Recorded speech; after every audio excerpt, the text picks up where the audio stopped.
video, I'm gonna give you guys my response to a very bold statement that was made recently from a Christian entrepreneurial mogul, Dana Chanel herself. Why chase your passion and starve when your job has already taught you how to eat?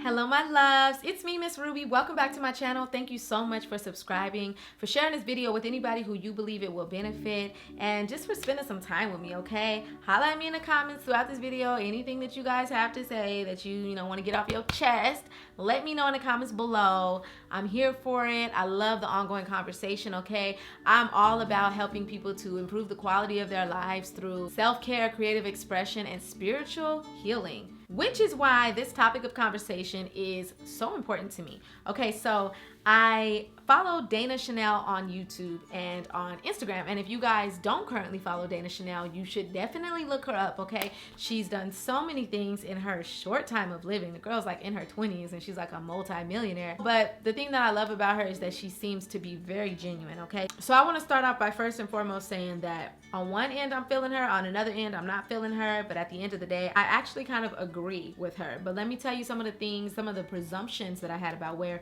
she was going with that type of title, and why some of you may not agree with her, and why I understand that, okay? And I'm gonna let you guys like see a little clip of it. Y'all need to really sit here and reevaluate, okay, what am I doing right now that's really good? Now, how can I use my expertise to actually give me a business that can actually fund making sure that I'm capable of paying my bills, and then go ahead and then fund my passion project if you're passionate about that. I mean, 100% honest with y'all, I ain't passionate about nothing. I'm not passionate about nothing. I'm passionate about what produces a result. I like things that work. So I'm not going to sit here and try to self-sabotage me into an idea or force myself to like or be passionate about something that does not work. You don't have that time. And that's what a bunch of these freaking entrepreneurs on social media are going to tell you. Go after your passion. You know, go wake up at 5 o'clock in the morning and die and breathe. First off, I'm not dying, okay? And number two, what do I do when I wake up? And three, what happens when my passion isn't paying the bills? It's actually very unhealthy and mentally draining. So basically what Dana is saying like is stop stressing yourself out about it. It's simple. If you're already really good at something, do that. Maximize that. Make the most that you can make out of that. And then, use your proceeds to fund your passion projects. So my comment in response to her was, I've always wondered if you ever had to deal with the internal struggle of walking away from or putting on hold your passions or dreams to pursue financial success. Glad I got the answer. The entrepreneur in me agrees 100% with this stance. And I've gone many years doing exactly what you're recommending in this video. But the piece of me that feels directly connected to the things I am passionate about, it has caused me to sink into a very unhealthy place as a result of not pursuing those passions. But the reality still stands. Those things are not paying my bills. I've been in heavy prayer about this exact thing all year long, and I have. And according to the scriptures I've come across, even the Bible recommends that we do what you are saying. Actually, almost all the scripture I've read has spoken negatively about burning with passion, and instead exhorts us to exercise self-control. Yes, to find pleasure in our toil and whatever our hand finds to do it with our might, but not evading wisdom. Still, the dreamers out there probably have a tough time with this. If you are a dreamer, I encourage you to know this. If you seek God first, study your word, and pray with an open heart, He will give you comfort and clarity. It's not to say you'll never be able to pursue your dreams, but He will make a way for you to do it all in His way, on His perfect timing. I promise. And it will be better that way, no matter what. Like this video and comment below if you've ever had to struggle with that. And if you're currently struggling with that right now, elaborate in the comments. Basically, I've struggled with that because if you guys have been following me for a while now on YouTube, you see that majority of my videos have been hair tutorials, right? So for those of you guys who don't know, I have had this YouTube channel for almost 10 years, okay? December 1st, we celebrating 10 years. You okay. I was on YouTube even before this channel, okay? I'm one of those people who you would call a multi-potentialite, who I've done so many different things, okay? I become passionate about so many things. But throughout my life, because of the life that I was born into, because we were so poor, I learned how to do hair at like age 8. Okay, I started to like braid my own hair, and then growing up, I started to do heads. Like by the time I was 13, I was legit working in a beauty salon. So I started making money doing hair at the age of 13, and since then, alongside of many other side hustles and just things that I was doing, jobs, school, everything, even YouTube, I've always been doing hair, okay? So by the time I, got to a place where I was like, I want to finally do something on YouTube that's going to actually pay. I had been doing YouTube for years and I wasn't really making much money because I was doing things that I was a lot more interested in, but I just wasn't that good at them yet. And then, early on in my YouTube career, I started to see an opportunity to serve people and provide value to people by actually creating like hair tutorials, okay? I had learned in some of my entrepreneurial endeavors that service to many leads to greatness.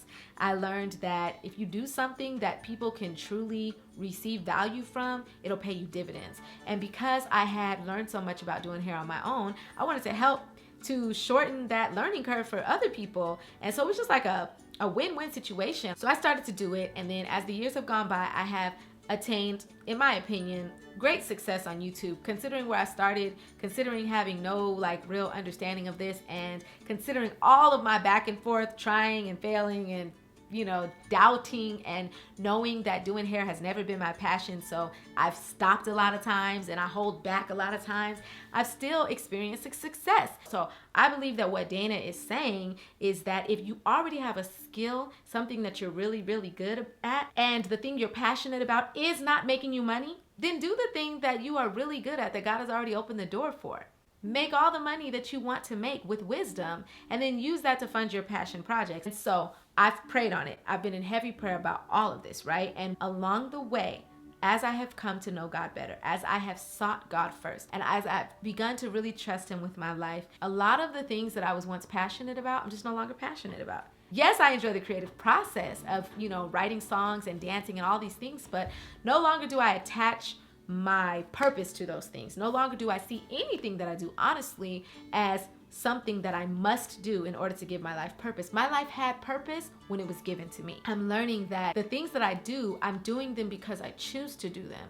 And no matter if it's singing a song or whether it's scrubbing somebody's floor, if I do it unto God, it's going to be blessed. The other day when I was doing my Bible study, I came across this verse and it spoke to me in a different way. And it says, "He who watches the wind will not sow, and he who looks at the clouds will not reap. Just as you do not know the path of the wind and how bones are formed in the womb of a pregnant woman, so you do not know the activity of God who makes all things.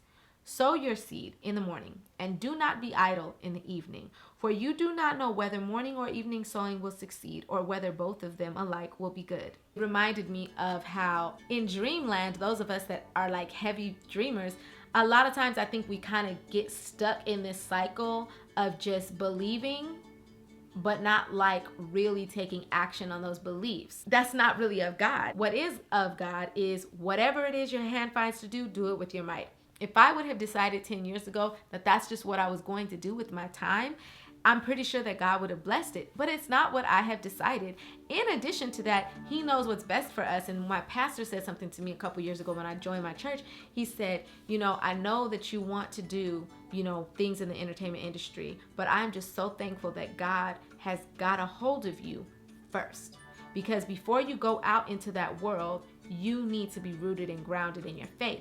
And that spoke volumes to me, because I realized that because of where my heart was and because my passions were so connected to the outcomes in that industry, to success in that industry, had I received success in that industry too soon, I honestly don't think I would have ever reached the depth of vulnerability, the depth of attachment, the depth of dependency on God and submission to God as I have. It's because He said no to that. When He said no, that my relationship with Him has grown. And because I choose to truly trust God in everything, I don't see Him closing doors in that area as Him dismissing me or not wanting me to be happy. I see it as, clearly that's not what you have for me right now, so let me focus on what you have given me and let me make the very best of this so that I can someday be trusted with that. So it's not to say that I no longer enjoy doing a lot of these creative works, but through operating my life like that, I have just developed an attachment to something different. Now, my desire truly is to just make the most of every single moment. You know what, God? You've blessed me with this house. You've blessed me with this child. You've blessed me with this man. You've blessed me with this business. You've blessed me with these people who are listening to me.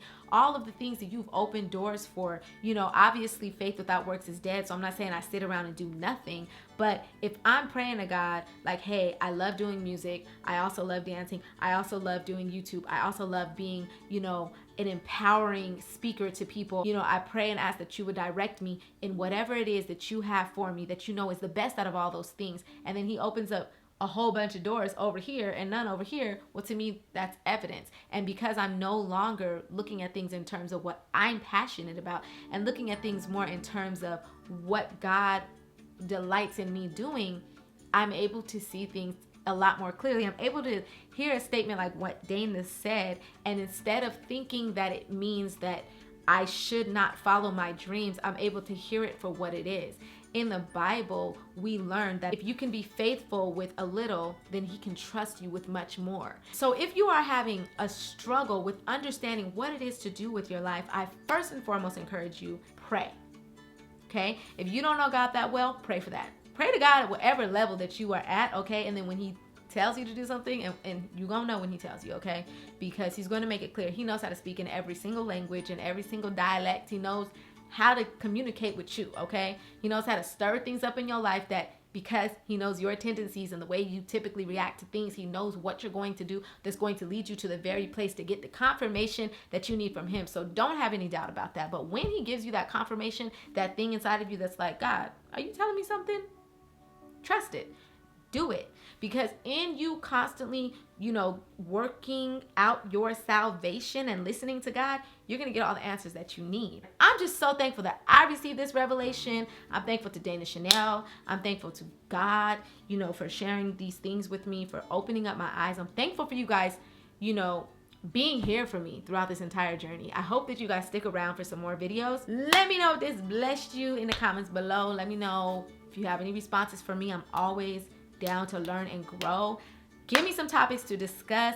I have some future videos coming up. Anything that I believe is just going to be of value to you guys, I'm down to share it.